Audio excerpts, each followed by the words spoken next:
You there. Keep your hands where I can see them. Halt! What's an Auntie's choice monstrosity doing here? Have you come to spy? So confusion and disruption, I'll not have it. Good, because I ain't bringing it. Though if you're that desperate to test my patience, by all means, keep it up. Patience. As if you infiltrators possess as much, feverishly raising our lands wherever you go. You are fortunate that I've been ordered not to open fire unless fired upon. They never listen to sound advice, do they? Some folk are dead set on going their way, even if it's straight out an airlock. I will not suffer an outsider to trespass and trample further through our lands. Turn back from this bridge now, lest my ever-depleting prudence be spent. One could say, I don't know what's worse, standing guard against those vile invaders or the burdens Brigadier Montelli has foisted on me now that he's ensconced in the Vox Relay. He's been fervent of late, looking for any protectorate subjects who have displayed disloyalty. In his estimation, any associations with wrongdoers results in swift execution. That has, unfortunately, put many folk in his sights, myself included. And so we wait for the proverbial axe to fall. Well, don't you have a penchant for solving problems? You know, I may have a use for such an attitude. I know of 2 traitors who yet remain on this island. Bring them to me, and I'll dispose of them before the Brigadier questions my loyalty and deems me guilty by association. In return, I shall grant you clearance to cross the bridge. Fair exchange, wouldn't you say? This is exactly the manner of depravity we mean to free these folk from. I know we gotta cross the bridge, but there must be an alternative. One that don't involve an executioner. Even if said strangers deserve to be brought to justice? Allow me to offer another solution. Hand over your companion here. A grafted soldier on display would surely make an impression on Montelli. And us all. You're out of your mind. You ain't gonna use me to solve your problem. You're just dragging out the inevitable. Tell her, Commander. See? So how about you take that suggestion and shove it right up your... Yes, you've made your point. Now, can we come to some other agreement, or will you stand here wasting my time? I commend you for your eager interest. I seek 2 traitors in particular. First is Ida Rutledge, a worker at Spire Grove. I once had utmost respect for her. We were... oh, damn it all, we were friends. When the Grove went silent during the invasion, I assumed she'd fought to the death as any subject would. But reportedly, she's not only failed to die, but is also teaching the enemy soldiers how to use the equipment.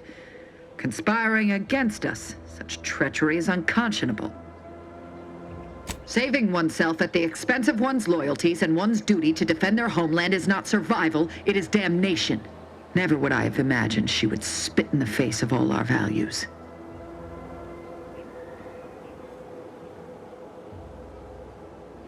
What I do is for the greater glory of Arcadia, not for my own selfish interests. Know this, I am an instrument of the Protectorate, and so shall you be. With that matter sorted, I simply require the second traitor in hand, Charlton Weintraut of Westport. It should not escape your notice that we share the same surname. He too failed to die defending his home during the invasion alongside the other residents of Westport. They'll be seen to in time. But Charlton, well, I must deal with him personally. Oh, how I anticipate wiping that smug expression off his face. Are these orders clear? I am not. And with luck, I will not have to pull his once justice has been meted. Anyone who allowed the enemy to overrun their land is a traitor. So yes, my dear cousin must answer for his crimes. Now go. Remember, once I have both traitors apprehended, you may cross the bridge. But beware if you step out of line. Other subjects may not be so generous with their deal-making as I. Farewell.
Don't fret. With these boots, I can fly! Jackson, you're too young to be a crater in the dirt!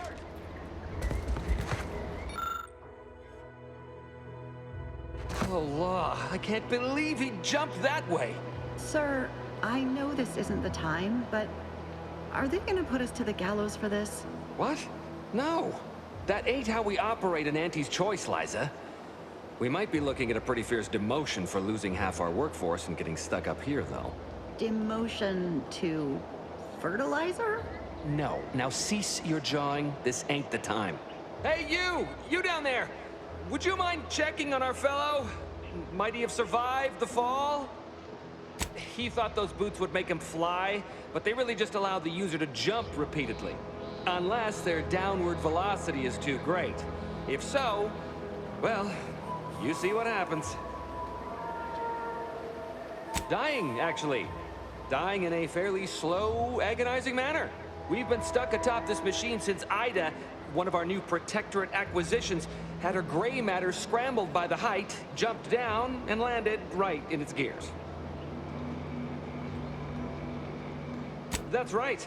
She joined us shortly after Auntie liberated her with the freedom of meritocracy, and she seemed happy enough. I can't fathom no sensible motive why she'd jump. Were you not listening? She said she'd always be a loyal subject. It was part of the endless inculcation we endured in the Protectorate. It can prove insurmountable for some. The notion that she'd sacrifice herself, even after seeing the vast possibilities in staying alive and climbing the corporate ladder, it's just impossible to cognize.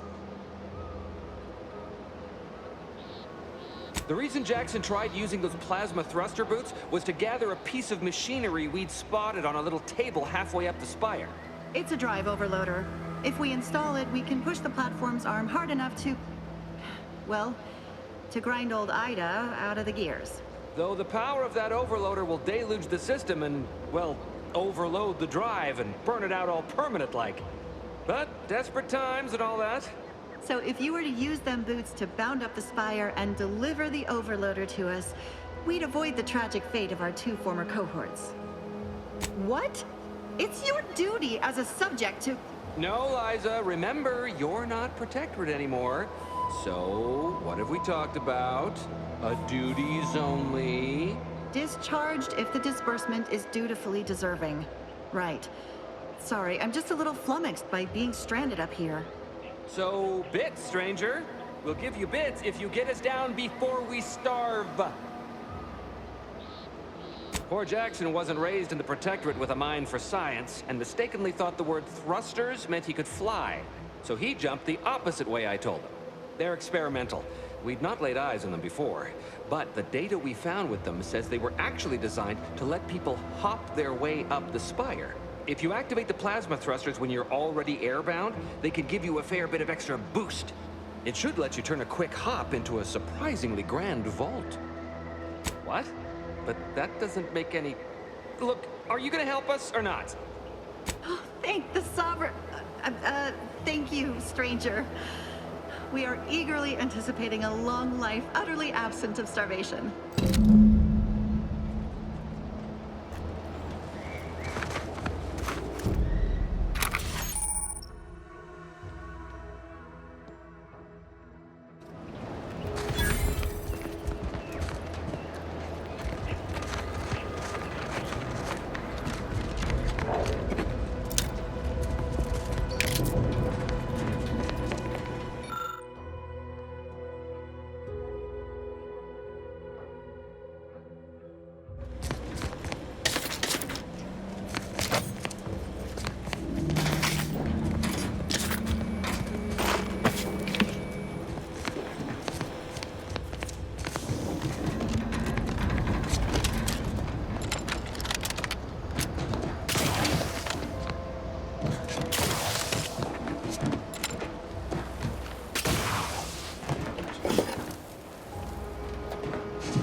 Oh,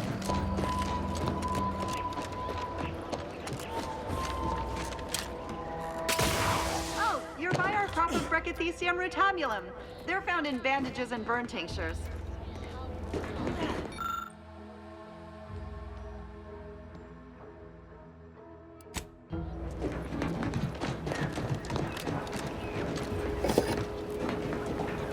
If you don't have that drive overloader, assisting may be a waste.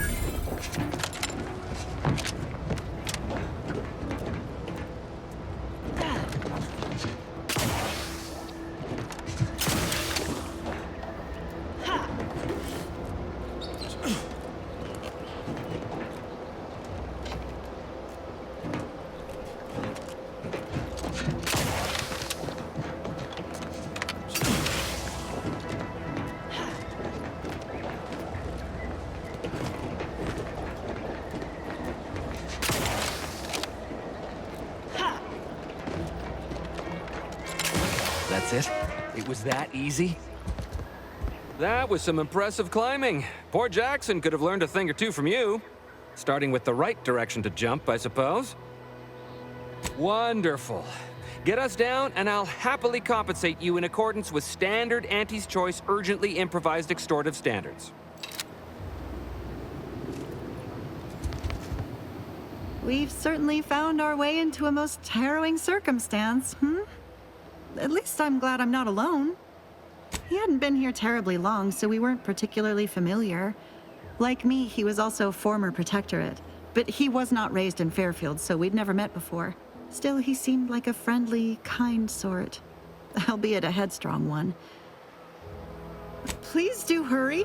I've lost count of how many meals we've missed, but it is closer to many than a few, and we're starving.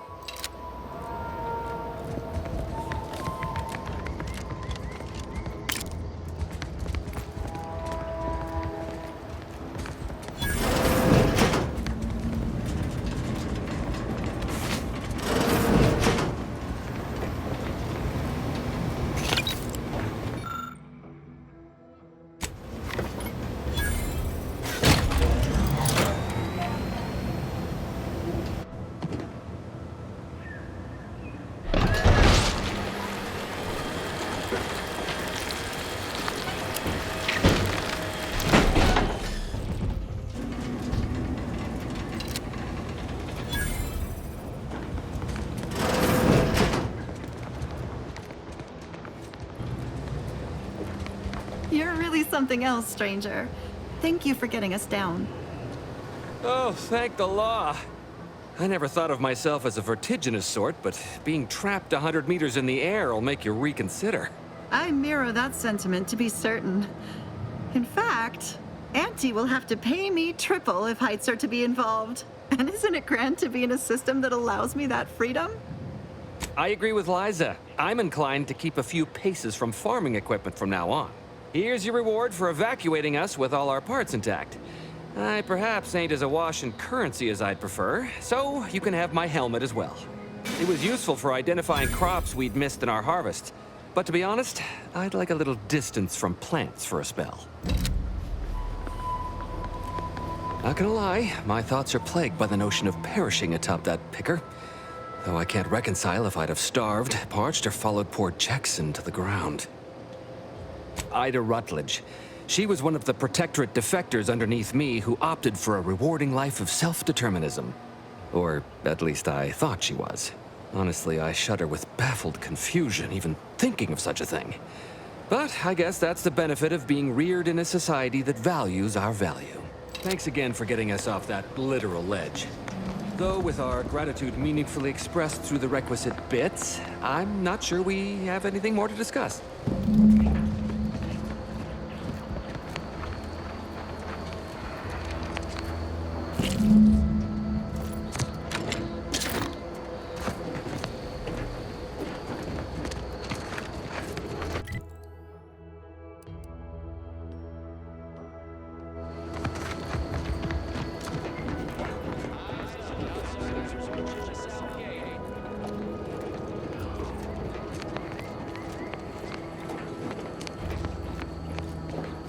I see you have not brought my cousin to heal. Have you at least seen about Ida? What? How do you know this? Keen as I am to entertain this, am I expected to take traitors and corporatists at their word? Let me see that. Yes. Yes! This does appear to be hers. Unfortunately, there are reports of the Harvester having been repaired in the wake of her sabotage. Though her triumph may not have endured, it was a good effort nonetheless. Should Montelli deign to interrogate me for my associations, I'll be certain to inform him of her patriotism. Inspiring, isn't it? Ida's final gift to me was one of enduring loyalty and self-sacrifice. And I will benefit from it, just as she very well might have wanted. I am thankful for the report. Now I just require my fool of a cousin in hand. Be on your way.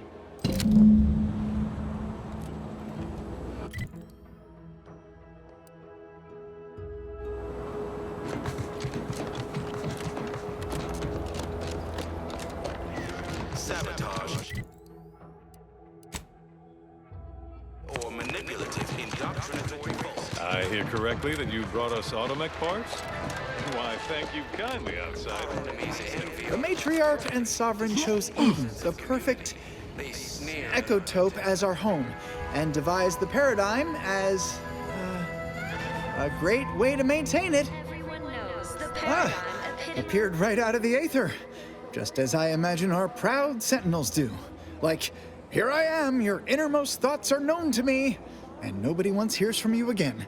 Caught me reciting passages from a beacon to the cosmos, illustrating my steadfast fidelity. All subjects prosper under the guidance of our beneficent ruler, the Sovereign. That part always hits me directly.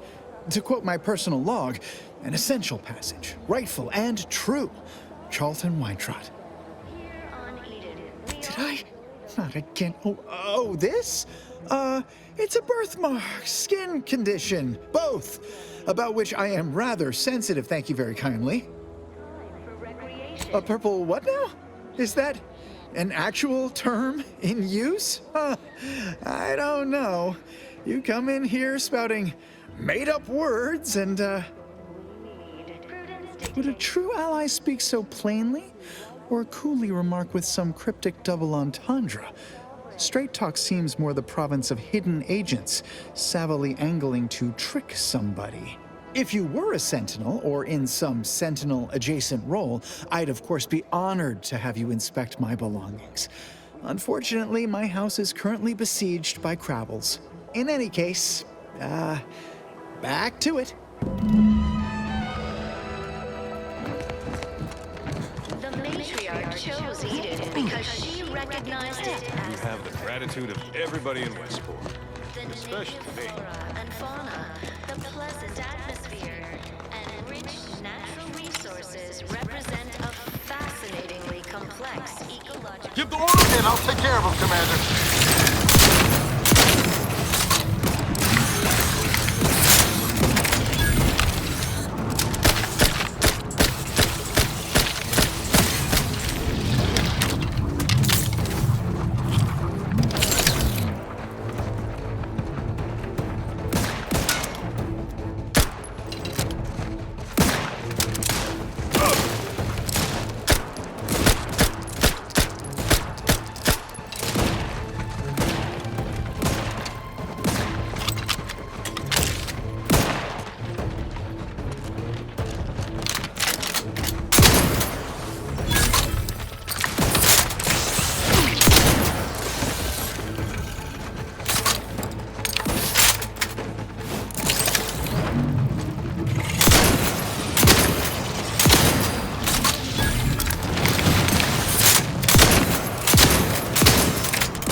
typical predicament for an anti-bottom runger like me.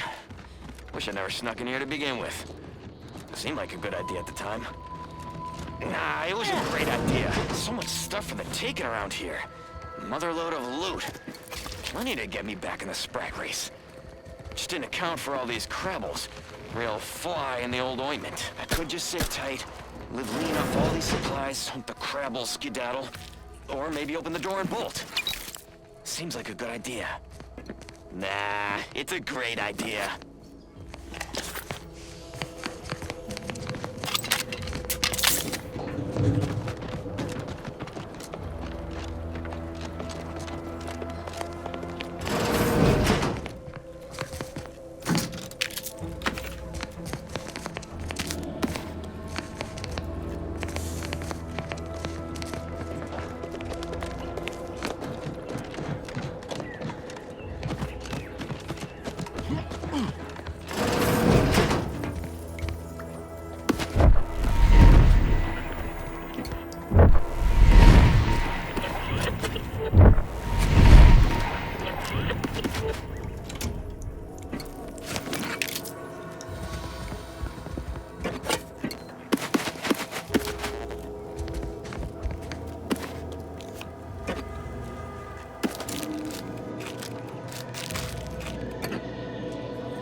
Have the gratitude of everybody in Westport, especially me. Prudence dictates we take a moment to rightly appreciate. The Outlander I spoke with before.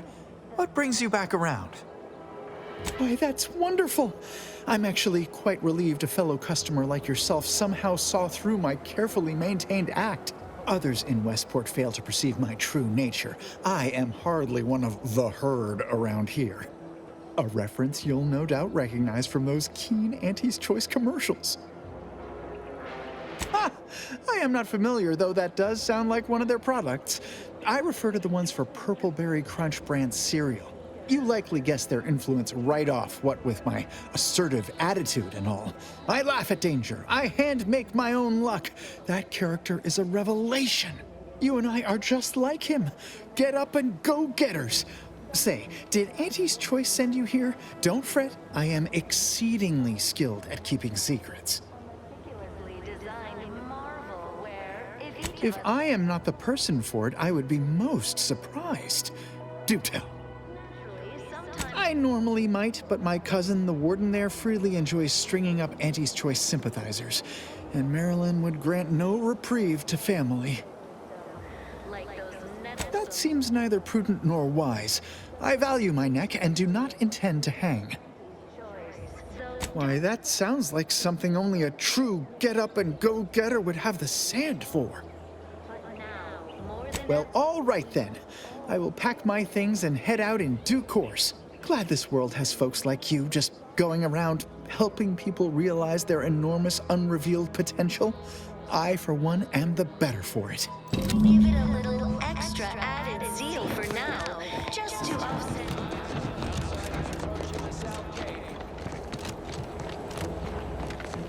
You've brought me my poor, hapless cousin. If only it were under better circumstances. I don't believe there is any circumstance, cousin, in which you would celebrate our meeting. Whatever you intend to do, I can only hope you do it quickly.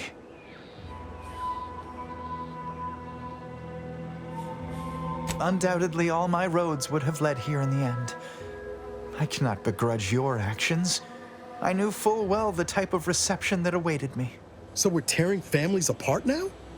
Every time I think I'm gonna start redeeming myself, we stumble upon a situation like this. Maybe I've just been kidding myself this whole time. Charlton, you've put us in this position. And I do not send you to your death with a grin. The great paradigm is worth more than either of us. I have no choice but to honor it. If only you had not strayed so far from home. Cadre, you know your orders.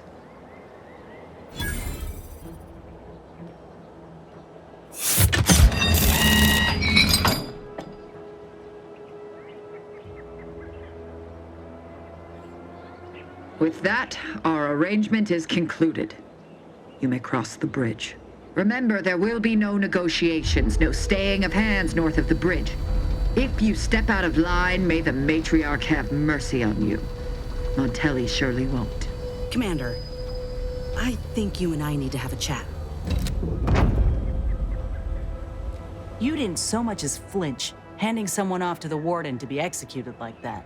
Was passage across the canyon truly worth the price?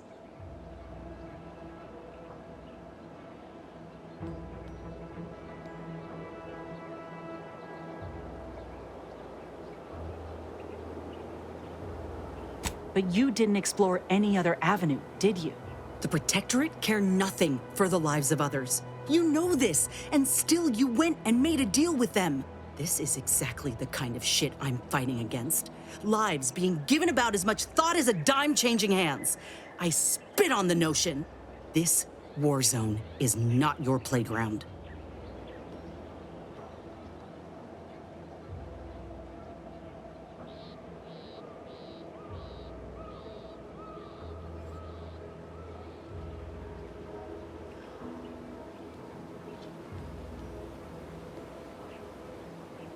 To get ahead, to climb the ladder, yeah.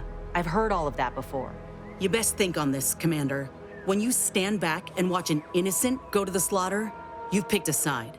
But these folk will crush the life out of you too, if you let them. All right, I'll try to believe you. Should we get going? Ain't no use lingering. Let's get across. One step closer to the Vries.